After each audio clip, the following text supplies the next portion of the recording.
Кичинекей балдар тажик деп коркуп туруп атып, уктай албай атты эле. Карлылар ошентип атты эле, уктай албай. Чек арадагы куралдуу жаңжалдан улам коопсуз жайга качып чыккан жарандарга психологиялык жардам көрсөтүлүүдө. Ал үчүн Бишкек, Ош, Жалал Абад облустарынан 27 психолог келген. Ата-аналар балдар бардыгы менен иштеп атабыз. Себеп дегенде булардын көпчүлүгү жанагы согуш немесин көрүп калганда, анан ошол баягы ошол абалдан чыгаруу, кайрылып атышат, жооп беребиз. Атайын немеден чыгаруучу методикалар менен иштеп атабыз. Куралдуу жаңжалда стресстик абалга түшкөндөрдүн көпчүлүгү аялдар дейт адистер. Кыргыз калкы мындай бир кичине түнтүрөөкпүз да.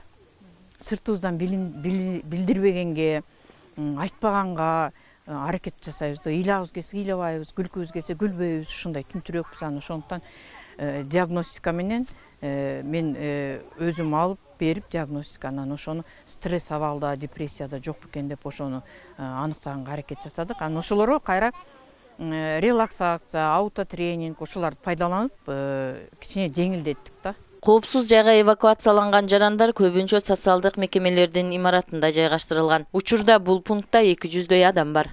69 үй бүлө, мындай айтканда, негизинен бүт үй жай күйгөн, турак жай күйгөндөр. Биринчи күнү келгенде мындай иштешүү кыйын болду. Сиздин элдердин ушундай бир анткени стресс билесиздер, жана эмоционалдуу эмелер болгон. Кыргыз Республикасынын билим берүү илиминин Алмаз Бейшенаевичтин буйругу менен ректорлорго тапшырма берилип, психологдор кербени деп атайын жүргүзүлүп, Бишкек, Ош, Жалал Абадтан 27 психолог келип, бүгүнкү күндө өз ишин баштаган. Бүгүн мына 3-күн болуп атат.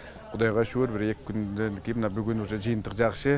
Аялдар уже бири-бири менен чыгып байланышып, сүйлөшүп, жаш балдар уже ойноп, элдердин жүздөрүнө жылмайып пайда боло баштады. Белгилей кетсек, тажик тараптын кол салуусунан Баткен жана Лейлик районунун аймагынан үй жайын таштап качкан жарандардын саны 140 миңге чамалады. Гүлбарчын Амирова, Сабира Бакирбек кызы, Салам Медиа, Баткен.